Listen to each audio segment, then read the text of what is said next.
The racist mayor who disrespected and humiliated black police and the expensive lesson he learned. The city had always been proud of its image. From the shiny glass buildings downtown to the tree-lined streets, it seemed like the perfect place to live. People liked to tell visitors that their city was a model of progress and opportunity, a place where everyone could succeed if they worked hard. Yet beneath the surface, not everything was as bright as it appeared. There were divisions that few wanted to talk about, divisions that existed quietly in offices, meeting rooms, and city halls. At the center of it all was the mayor. He was a man of style, always wearing crisp, tailored suits that made him stand out wherever he went. His hair was perfectly combed, and he walked with a confidence that made people take notice. He loved to speak at public events, standing at podiums with a microphone in front of him, gesturing with his hands to emphasize his words. To the public, he seemed charismatic and commanding. Many people admired him for his charm and his promises of making the city better. But behind the polished speeches and the smiles for cameras, there was another side. A side that few saw, and fewer admitted existed. Inside the city hall, the mayor was known for being difficult, demanding, and, in some cases, disrespectful. He had a particular attitude toward the police force, especially the black officers who had been serving the community for years. These men and women had devoted their lives to keeping the streets safe. They worked long hours, often under dangerous conditions, and risked their lives to protect the very people who sometimes failed to recognize their contributions. Yet, the mayor did not see their dedication the same way he saw others. At city meetings, he would often interrupt them, dismiss their ideas, and sometimes speak in a tone that made it clear he thought they were inferior. When an officer suggested a new program to help at-risk youth, the mayor would scoff and ask if they were sure they knew what they were talking about. When another officer shared a story about successfully de-escalating a tense situation, the mayor would question whether it was really that impressive or imply that luck played a bigger role than skill. Over time, these small humiliations added up, leaving many officers frustrated and demoralized. Among the black officers, the feeling was even heavier. They noticed how the mayor treated some officers with respect while often ignoring or belittling them. Promotions and special assignments often went to those who shared the mayor's background or seemed more agreeable to him, regardless of experience or talent. This favoritism created tension within the department, making teamwork harder and causing resentment. Officers who had dedicated decades to their work felt invisible, their efforts unnoticed or minimized. One officer, Officer James, had been with the force for nearly 15 years. He was respected by his peers and loved by the community. He had helped countless children, prevented robberies, and even saved lives during dangerous incidents. But when he interacted with the mayor, he felt invisible. In meetings, the mayor often interrupted him, dismissing his ideas with a sarcastic comment. Even when James shared important insights, the mayor would respond with a patronizing smile, as if to say, "You mean well, but you don't really understand." The mayor's arrogance was not just limited to meetings. During city events, he often made a show of shaking hands with officers, but only those he considered favorable. He would smile for cameras with certain officers while ignoring others standing nearby. The subtle gestures, the small signs of exclusion, were easy to miss for outsiders but painful for those experiencing them every day. It was a constant reminder that, in the mayor's eyes, not everyone was equal. The officers talked quietly among themselves about his behavior. Sergeant Williams, a veteran of over 20 years, tried to encourage his team to stay professional. "We can't let him get to us," he would say. "We're here for the people, not for him. Let's do our jobs right, and the city will see our worth eventually." But even his words could not erase the sting of repeated humiliation. Some younger officers began to doubt themselves, questioning whether they belonged in a system where their contributions seemed invisible. Citizens began to notice the tension as well. During parades, public safety events, and community gatherings, some residents could see the unease among the officers. They noticed how certain officers were rarely acknowledged or how their voices were overlooked when they spoke. People whispered among themselves, wondering why such capable individuals were being treated unfairly. Some tried to speak up, but in a city where the mayor controlled much of the public narrative, criticism could be risky. Despite the growing frustration, the officers continued their work with professionalism. They patrolled the streets, responded to emergencies, and helped the community in every way they could. They saved lives without expecting recognition, and they stayed committed to their oath to serve and protect. It was not easy. Each day required strength, patience, and a willingness to face disrespect without letting it affect their dedication. Yet the mayor seemed oblivious to the weight of his actions, thinking perhaps that his status protected him from accountability. The mayor's advisors occasionally tried to warn him about his behavior. They suggested that he show more respect to all officers, that he avoid making public remarks that could be perceived as discriminatory, and that he treat every member of the police force with fairness. But the mayor brushed off their advice. "I know how to handle people," he would say. "They should be grateful to work under me. I'm doing them a favor." His words revealed a mindset that had no room for empathy or understanding, a mindset that saw hierarchy and power as more important than fairness and humanity. Meanwhile, the officers quietly documented the incidents. They knew that someday, the mayor's behavior could have serious consequences, not just for them, but for the community as a whole. They took notes during meetings, kept records of public speeches, and even recorded instances of favoritism or humiliation when possible. It was not out of revenge but out of a sense of justice and the hope that someday, someone in authority would see the truth. At home, many of the officers carried the stress of these interactions silently. Officer James would often sit in his living room after a long shift, thinking about the contrast between the mayor's public image and the private reality of how he treated his staff. He thought about the children he had helped, the lives he had saved, and the communities he had protected. He wondered how someone who claimed to care about the city could show such disregard for those who kept it safe. Yet despite the challenges, the officers remained committed. They believed in their duty and in the values that had led them to join the police force in the first place. They were proud of their work, proud of the lives they touched, and proud of the community they served. And even though the mayor's disrespect was a constant shadow, it could not erase their sense of purpose. Little did anyone know, this ongoing tension was slowly building toward a turning point. The mayor's arrogance, favoritism, and disrespect were not just affecting morale, they were setting the stage for a moment when his behavior would no longer go unnoticed, a moment when the consequences of his actions would become impossible to ignore. The officers' patience and professionalism, tested every day, would eventually become a powerful force for change, proving that respect, integrity, and courage could overcome even the most entrenched prejudice. For now, though, the city continued its rhythm. The mayor appeared on television, smiling and promising progress, while the officers worked tirelessly behind the scenes, unnoticed by most but essential to the safety and well-being of everyone around them.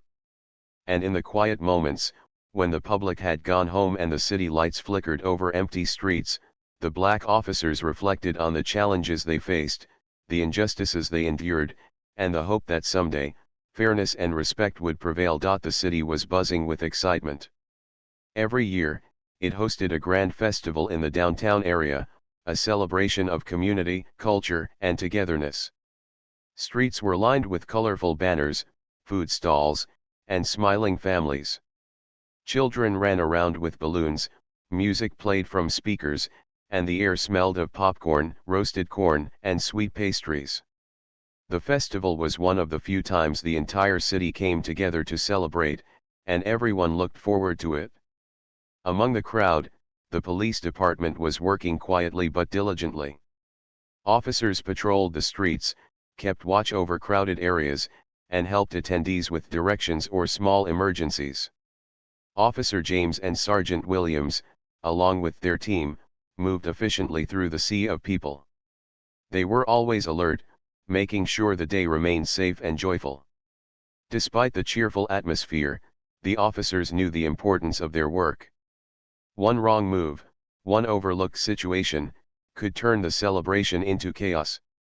That day, a situation arose that tested their skills like never before. A young man, upset over a personal argument, began to act aggressively in a busy street.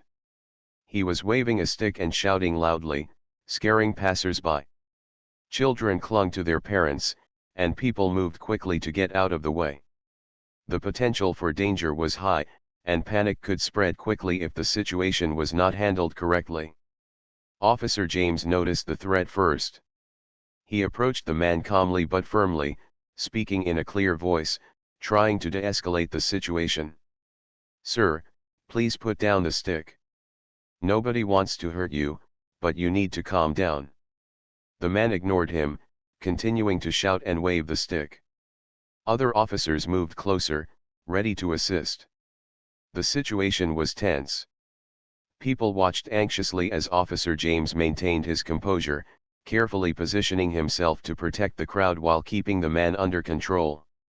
Sergeant Williams coordinated backup, instructing other officers to clear the area and keep bystanders safe.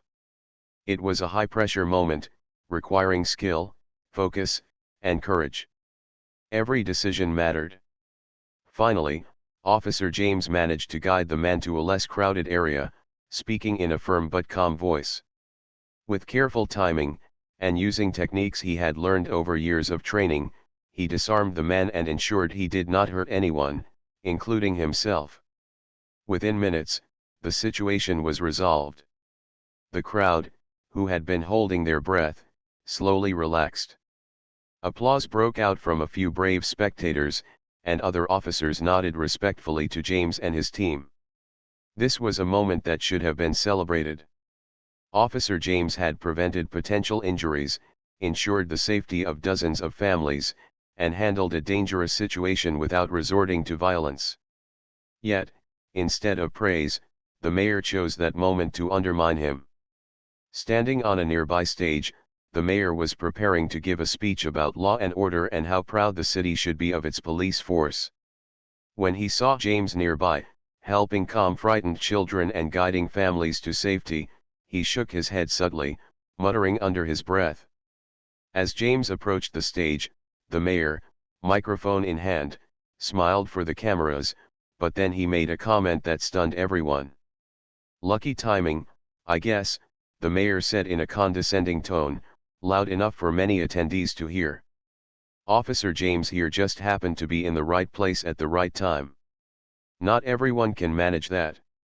He chuckled, clearly expecting the crowd to share his amusement. The words were a punch to the gut. Officer James froze for a moment, feeling the humiliation in front of the very people he had worked so hard to protect. The crowd's reaction was mixed.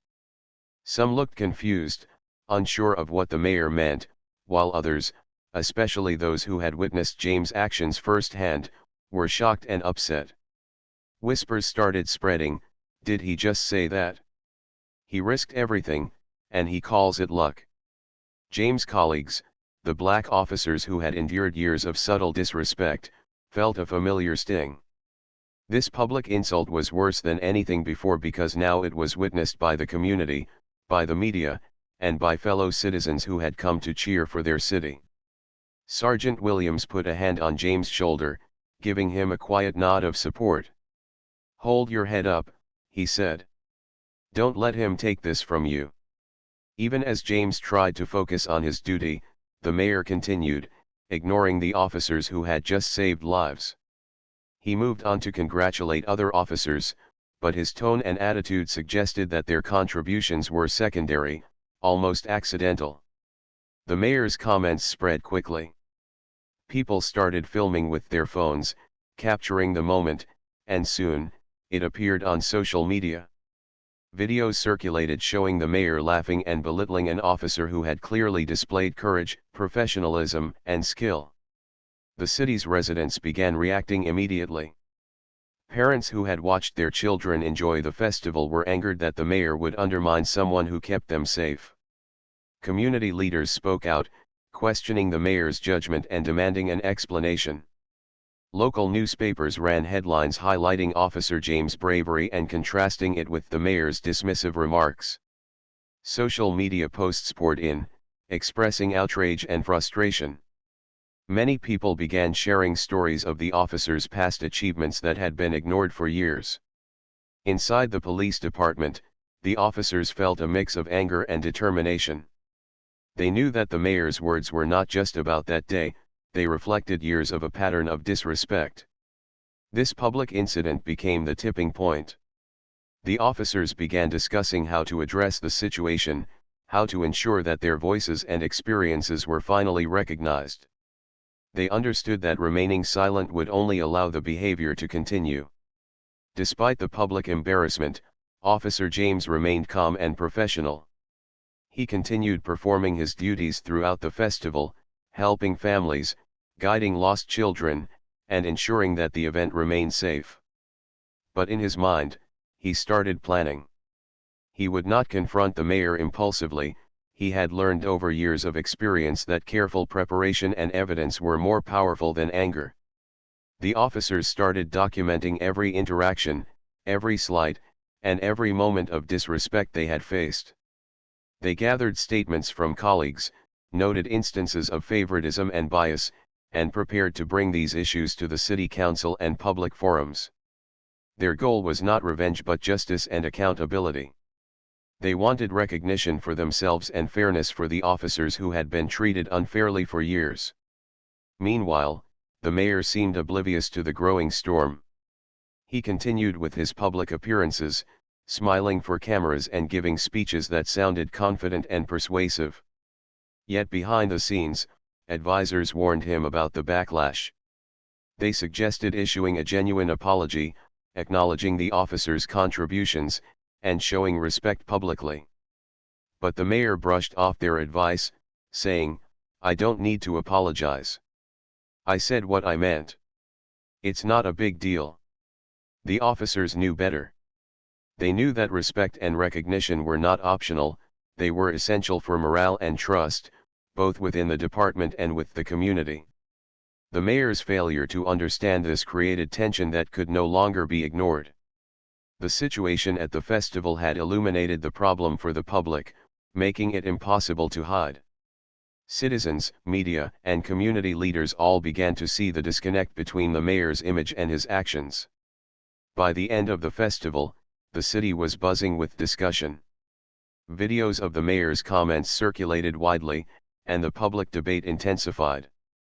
People began talking about systemic issues, favoritism, and the importance of valuing those who risk their lives to serve the community. The officers felt a sense of cautious hope, knowing that the public now had evidence of what they had been experiencing for years. In the quiet moments after the festival, Officer James reflected on the events of the day. He thought about the people he had helped, the children who were safe because of his actions, and the responsibility he carried as a protector of the city. He also thought about the mayor, whose arrogance had led to this public humiliation, and he realized that this could be the moment that changed everything. The incident at the festival was no longer just a single event. It was a turning point. The mayor's behavior, once hidden behind closed doors, had been exposed for all to see. The officers knew that the next steps would be crucial. They had to act strategically, using evidence, professionalism, and courage to hold the mayor accountable. The city, too, would have to confront the reality of leadership that failed to respect those who served it faithfully. This day marked the beginning of a shift in the city's story. What had started as a routine festival, meant to celebrate community, had revealed deep-seated issues of respect, equality, and justice. The officers had acted with integrity, the public had witnessed their bravery, and the mayor's arrogance had been exposed. What happened next would not just impact the mayor but the entire city, setting the stage for lessons that could not be ignored. After the festival incident, the atmosphere in the police department changed. The officers felt a mix of determination and cautious optimism. Years of silent endurance had led to this moment, where the mayor's disrespect was no longer hidden behind closed doors. The public had seen it, recorded it, and reacted to it. Now, it was time for the officers to take action not out of anger, but out of necessity, to restore fairness, dignity, and respect. Officer James called a meeting with Sergeant Williams and a few trusted colleagues. They gathered in a quiet conference room, away from the usual bustle of the department. The mood was serious but focused. Everyone understood that their next steps needed to be careful, well-planned, and professional. This was not a moment for impulsive decisions. The stakes were high. "We've waited long enough," James began, his voice calm but firm. The mayor's comments at the festival weren't just inappropriate, they were insulting. "They've damaged morale and shown the city that he doesn't value the work we do. But we have something he doesn't prove. Years of records, statements, and now videos from the public. We need to use that to make sure this doesn't happen again." The officers nodded in agreement. They had documented instances of favoritism, disrespect, and bias for years. They had notes from meetings, reports of promotions that bypassed qualified officers, and examples of the mayor's condescending remarks. Now, combined with the festival footage that had gone viral, they had a compelling case. Sergeant Williams leaned forward. "We need a plan. We can't just confront him directly. That could backfire. We need to present this to the city council and the community in a way that is undeniable. We show the facts, remain professional, and let the evidence speak for itself. Our goal is accountability, not revenge." James agreed. "We also need support from the community. People saw what happened. They know the truth. We can encourage them to speak up, write letters, and attend council meetings. When the city sees how much respect we've earned and how the mayor has treated us, it will be impossible to ignore." Over the next few days, the officers worked tirelessly. They reviewed notes from past meetings, organized emails, and collected witness statements. They reached out to colleagues who had experienced similar treatment, inviting them to share their stories. Every piece of evidence was documented carefully, with dates, times, and clear descriptions. Their professionalism and dedication made the case undeniable.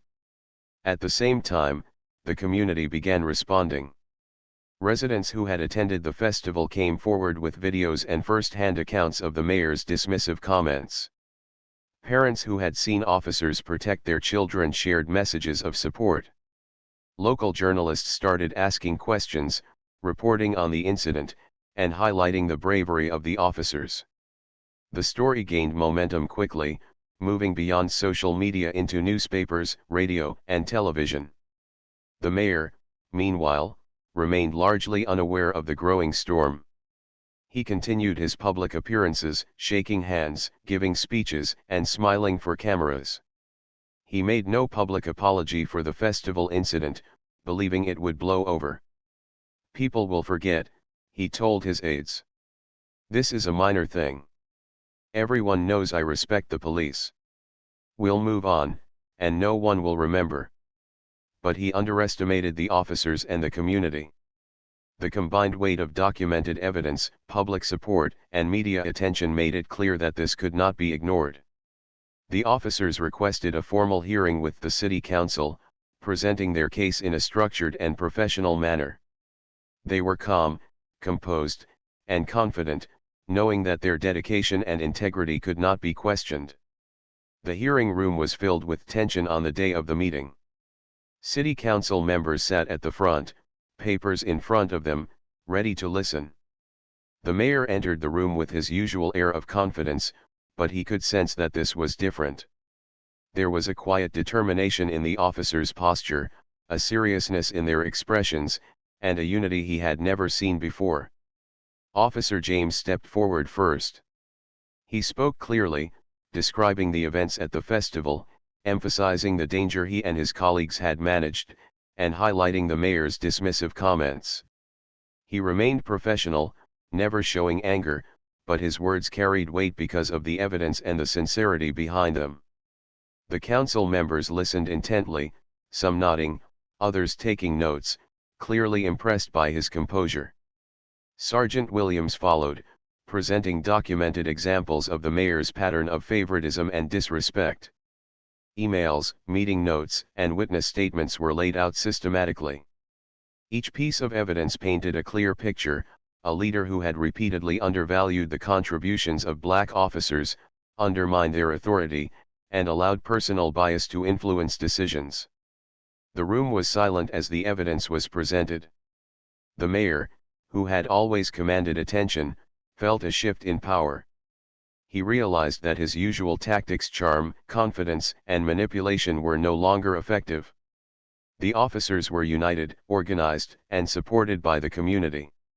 He could no longer dismiss their concerns or control the narrative. Community members were also invited to speak. Parents, business owners, and residents shared stories of how the officers had protected them, guided their children, and contributed to the city's safety. Their voices added weight to the testimony, showing that the officers' professionalism had real-world impact. The mayor's comments at the festival were contrasted sharply with the stories of bravery and dedication shared by both the officers and the public. By the end of the hearing, it was clear to everyone present that change was necessary. The city council expressed concern over the mayor's behavior, emphasizing that respect for all officers was essential for trust, morale, and public safety. The mayor, for the first time, realized the gravity of the situation. His dismissive attitude, which he had assumed was inconsequential, had been exposed for all to see. In the following days, the story spread throughout the city. Editorials in newspapers highlighted the officers' bravery and professionalism, contrasting it with the mayor's condescension. Social media posts praised the officers for standing up with dignity and professionalism. The public's response was overwhelmingly supportive, with many demanding accountability and leadership that valued fairness and respect. The mayor faced a difficult choice. He could continue to ignore the criticism, risking further damage to his reputation, or he could take responsibility and show genuine contrition. Initially, he tried to dismiss the situation, making vague statements about learning from the community and appreciating the officers, but his words lacked sincerity. People noticed the difference between his empty phrases and the authentic testimonies of those he had disrespected. Finally, after weeks of public scrutiny, the mayor realized he had no other option. He issued a formal apology, acknowledging the disrespect he had shown to the black officers and committing to changes in how he treated all members of the police department. The apology was accompanied by promises to work with the department to ensure fairness in promotions, recognition, and public acknowledgement of officers' contributions. Officer James and his colleagues accepted the apology, not as a victory for themselves, but as a step toward restoring integrity and respect within the city's leadership. They understood that true change required accountability, action, and continued vigilance. The mayor's lesson had been hard-earned, a reminder that leadership without respect and fairness could never succeed. The incident also inspired others within the city. Young officers, previously hesitant to speak up, felt empowered to share their experiences and demand fair treatment. Community members became more engaged in local governance, attending meetings, and holding leaders accountable. The city began to shift, slowly but surely, toward a culture of respect, transparency, and equality. For Officer James, the journey was not about personal recognition. It was about ensuring that the values of integrity, courage, and fairness were upheld. He continued his work with the same dedication as before, now with the reassurance that his contributions, and those of his colleagues, were valued and respected. The city had learned a powerful lesson about leadership, accountability, and the importance of honoring those who serve faithfully. The festival incident, once a moment of humiliation, had become a turning point. It revealed weaknesses in leadership, showcased the unwavering professionalism of the officers, and strengthened the bond between the police and the community. What had begun as a public insult had transformed into an opportunity for growth, learning, and positive change. Through it all, Officer James and Sergeant Williams knew that vigilance and dedication would always be necessary. Respect and fairness could not be assumed, they had to be earned, protected, and reinforced every day. Yet, for the first time in years, there was hope that the city's leadership would truly understand the value of its officers, the importance of equality, and the strength that comes from treating everyone with dignity. After the city council hearing and the public uproar, the mayor finally understood that the consequences of his actions could no longer be ignored. For years, he had treated the black officers with condescension, making jokes at their expense, dismissing their concerns, and publicly humiliating them. He had believed that his position, wealth, and charm could shield him from accountability. But the events at the festival, combined with the organized, professional response of the officers and the unwavering support of the community, proved him wrong. In the quiet of his office, the mayor sat alone, staring at the desk in front of him. The city council's statements, the media coverage, and the heartfelt testimonies of citizens echoed in his mind. For the first time, he felt the weight of his actions. It wasn't just about the viral video or the public criticism, it was about the years of disrespect, the moments when he had underestimated the courage and dedication of those who served the community faithfully.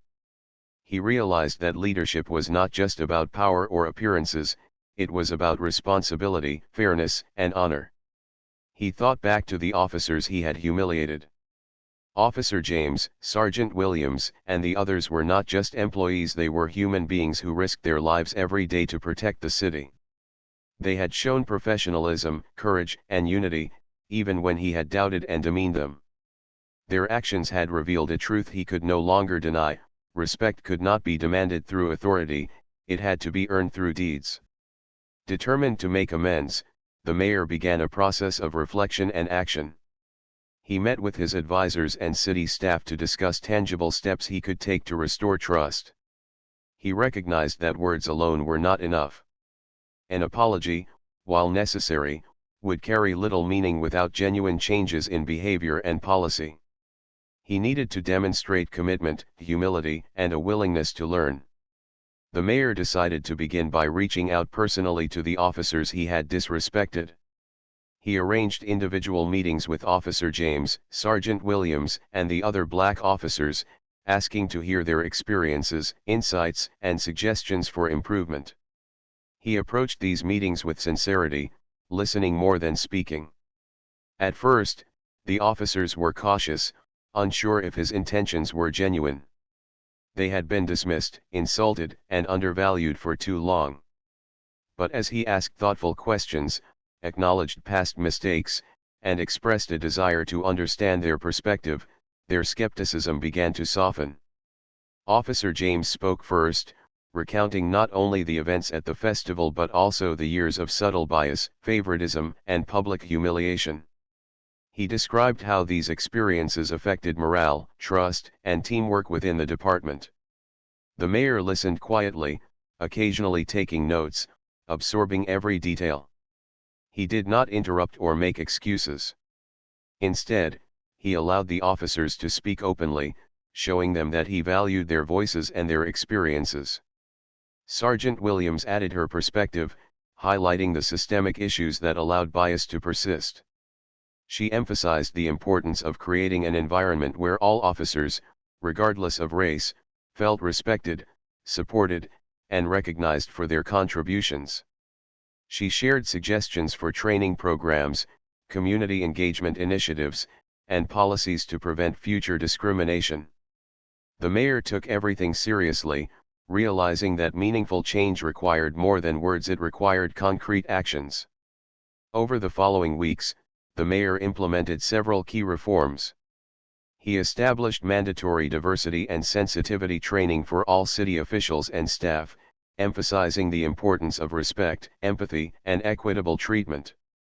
He introduced a review process for promotions and disciplinary actions within the police department, ensuring transparency, fairness, and accountability. He also created opportunities for officers to provide anonymous feedback and participate in policy discussions, giving them a voice in decisions that directly affected their work and well-being. The mayor's efforts extended beyond the department. He held community forums, inviting residents, business owners, and civic leaders to share their perspectives on law enforcement, public safety, and city governance. He encouraged open dialogue, listening to concerns about bias, inequality, and accountability. These forums not only allowed him to learn from the community but also helped rebuild trust between city leadership, law enforcement, and the people they served. While the mayor worked to make systemic changes, he also took personal steps to rebuild relationships. He publicly acknowledged the officers' dedication, bravery, and professionalism in speeches, press conferences, and community events. He highlighted their achievements and contributions, ensuring that their efforts were recognized and celebrated. These gestures, while symbolic, carried real weight because they came after years of neglect and disrespect. The officers, while cautious, began to notice the sincerity of the mayor's actions. They saw that he was not just apologizing for the festival incident but actively working to change the culture of the city's leadership. Over time, they started to trust him more, recognizing that accountability, humility, and consistency were more powerful than words alone. The community also noticed the mayor's transformation. Residents who had been outraged by his behavior saw tangible evidence of change. They witnessed city policies being reformed, officers being treated with fairness and respect, and the mayor actively engaging in meaningful dialogue with the public. While skepticism remained, many began to believe that true lessons had been learned and that the city could move forward together. However, the journey was not without challenges. Some members of the mayor's staff resisted the changes, feeling that they undermined traditional hierarchies and power structures. Certain politicians and business leaders criticized the reforms, claiming they were unnecessary or politically motivated. The mayor faced pressure to abandon his initiatives, to return to the old ways that had allowed him to maintain control without accountability. But he remembered the officers' courage, the community's support, and the lessons of humility he had learned. He refused to back down, determined to create a lasting impact. One of the most significant moments in the mayor's journey came during a city ceremony honoring the police department. The mayor stood on stage alongside Officer James, Sergeant Williams, and other officers. He spoke to the audience, addressing not only the achievements of the department but also the mistakes of the past. He openly admitted that he had disrespected officers and allowed bias to influence his decisions. He acknowledged the bravery and dedication of the black officers he had humiliated, praising them for their professionalism, courage, and integrity. The audience, which included residents, city officials, and media representatives, responded with applause. The officers stood proudly, recognizing that their efforts to uphold justice, fairness, and professionalism had been acknowledged at the highest level. The mayor's apology, combined with concrete reforms and visible support, created a powerful moment of reconciliation and progress. In the weeks that followed, the city experienced a noticeable shift. Morale within the police department improved, with officers feeling respected, valued, and supported. Community engagement increased, as residents recognized that leadership was accountable and willing to learn from its mistakes. The mayor continued to prioritize fairness, inclusivity, and transparency, ensuring that the lessons he had learned were embedded into the city's policies and culture. For the mayor, the experience was transformative. He understood that leadership was not about status, privilege, or appearances. It was about responsibility, empathy, and integrity. He had learned that disrespect and bias could not be hidden, ignored, or excused. True leadership required listening, learning, and taking meaningful action to correct past wrongs. Reflecting on the journey, the mayor realized that the expensive lesson he had learned was worth the effort. It had cost him public embarrassment, scrutiny, and criticism, but it had also provided an opportunity for growth, reflection, and meaningful change.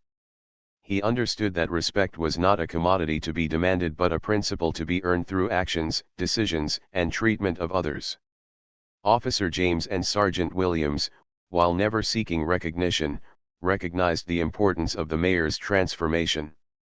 They saw that their courage, professionalism, and commitment to justice had created a ripple effect, not only holding the mayor accountable but also inspiring systemic change. Their dedication had proven that integrity, unity, and resilience could overcome prejudice and abuse of power. The city, once divided by the mayor's arrogance and bias, began to move forward with a renewed sense of trust and collaboration. Residents felt safer, officers felt respected, and the mayor, now truly humbled, embraced the responsibility of leadership with greater wisdom and empathy.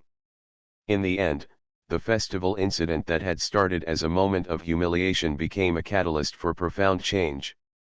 It reminded everyone involved that respect, fairness, and accountability are the foundations of a strong community.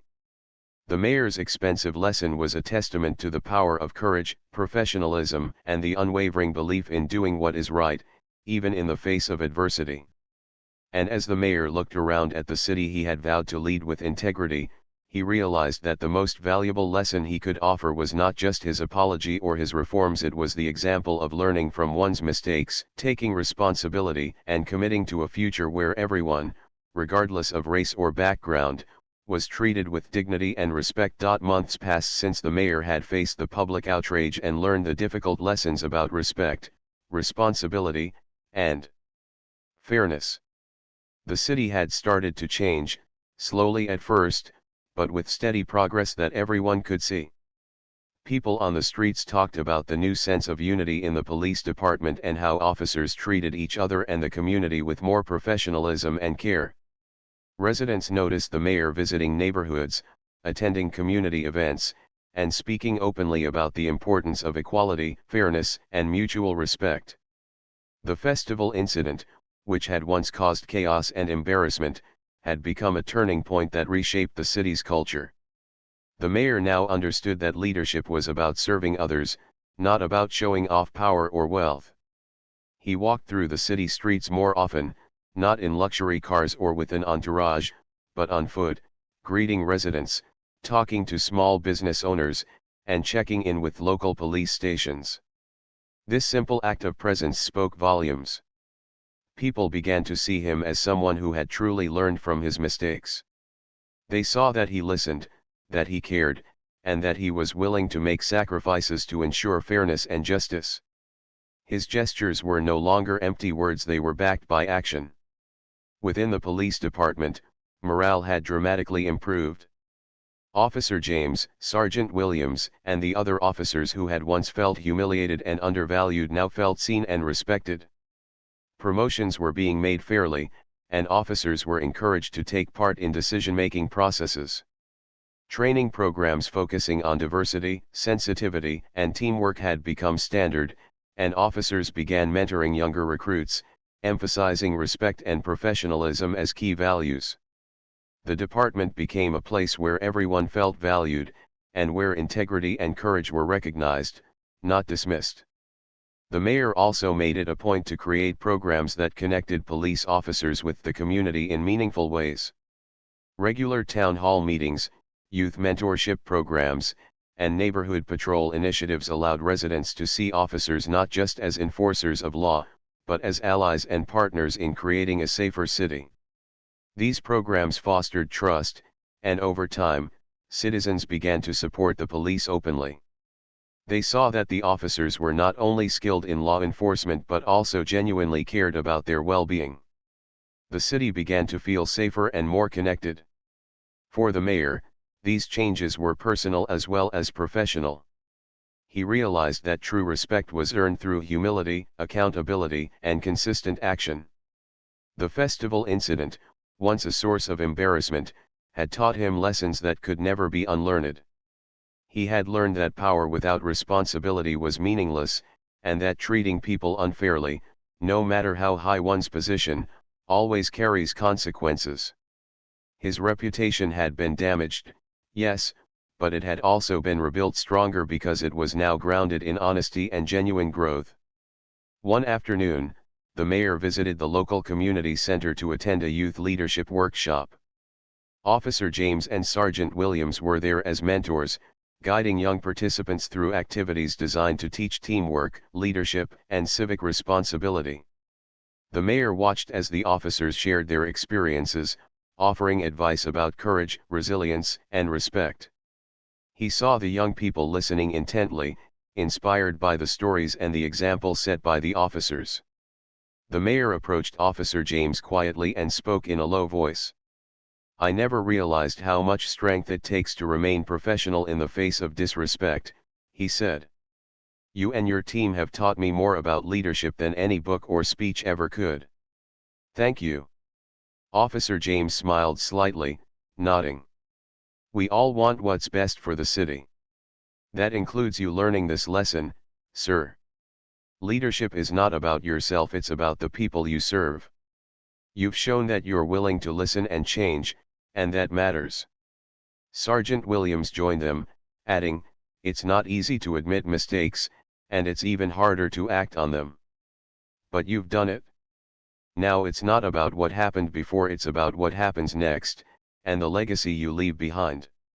The mayor felt a deep sense of gratitude and humility. He realized that the respect of those he had wronged was far more valuable than any public accolade, any news headline, or any luxury he had once pursued. He understood that true leadership required courage, not just the courage to lead, but the courage to face one's own faults, to apologize sincerely, and to commit to lasting change. As the weeks turned into months, the city continued to flourish under the reformed leadership. The police department became a model for others, demonstrating how respect, fairness, and accountability could transform morale and effectiveness. Officers felt proud to wear their uniforms, knowing they were valued and supported. Residents felt confident that their voices mattered and that law enforcement was genuinely committed to protecting and serving them. The mayor, once known for arrogance and disrespect, began to earn a new reputation, one of humility, responsibility, and positive action. People saw him not just as a figurehead, but as someone willing to learn, adapt, and grow. He continued to engage with the community, meet with officers, and oversee reforms, but now his actions were guided by a deeper understanding of empathy, fairness, and the importance of trust. One of the most meaningful moments for the mayor came during the city's annual awards ceremony for public service. Officer James and Sergeant Williams were recognized for their bravery, dedication, and professionalism. The mayor, standing on stage, publicly apologized once again for his past behavior and praised the officers for their unwavering commitment. The audience applauded not only the officers but also the mayor's willingness to acknowledge his mistakes. It was a moment of reconciliation, unity, and hope. During his speech, the mayor said, "Leadership is a journey, and sometimes that journey includes painful lessons. I have learned that true power comes not from authority, but from respect, integrity, and the courage to do what is right." Today, we celebrate not only the achievements of our officers but also the lesson that no one is above accountability, and everyone deserves dignity and fairness. The officers nodded quietly, appreciating the sincerity in his words.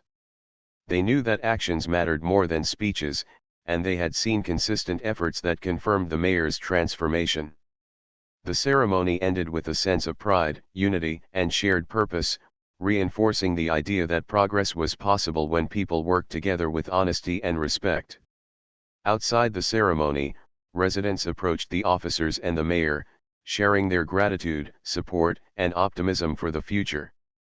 Young children, inspired by the mentorship programs and the example set by the officers, expressed dreams of becoming police officers or community leaders themselves. The mayor realized that the ripple effect of this lesson extended far beyond him. It was shaping the next generation, fostering a culture of integrity, courage, and respect that could endure for years to come. As the city continued to grow and thrive, the mayor reflected on the journey he had taken. He understood that the festival incident, the public outrage, and the humiliation he had faced were all part of a larger lesson, one that taught him the value of humility, accountability, and genuine leadership. He had learned that mistakes could be transformative if faced honestly, and that respect, once earned, had the power to heal communities and strengthen institutions. Officer James and Sergeant Williams continued to serve the city with dedication and pride, their professionalism now recognized and celebrated by both the mayor and the community. The bond between leadership and law enforcement had been repaired, and a new standard of fairness and respect had been established. The city, once fractured by bias and arrogance, now stood united, demonstrating that courage, integrity, and accountability could overcome even the deepest mistakes. The mayor's lesson, though expensive in pride and reputation, had become invaluable in wisdom and understanding. He now approached every decision with thoughtfulness, empathy, and fairness, realizing that leadership was a privilege, not a right, and that it carried with it the responsibility to serve every citizen with dignity and respect. Years later, when people spoke of the city's transformation, they remembered not only the officers who had remained steadfast in their duties but also the mayor who had learned, through humility and action, the true meaning of leadership. The story became a reminder that mistakes, when confronted with courage and honesty, could lead to growth, reconciliation, and a stronger, more just community. And as the mayor looked out over the city he had pledged to serve, he felt a sense of fulfillment he had never known before. Not from accolades or wealth, but from knowing that respect had been restored, justice had been served, and the bonds between leadership, law enforcement, and the community had been strengthened for generations to come. The expensive lesson he had learned had ultimately become the foundation for a brighter, fairer, and more united city.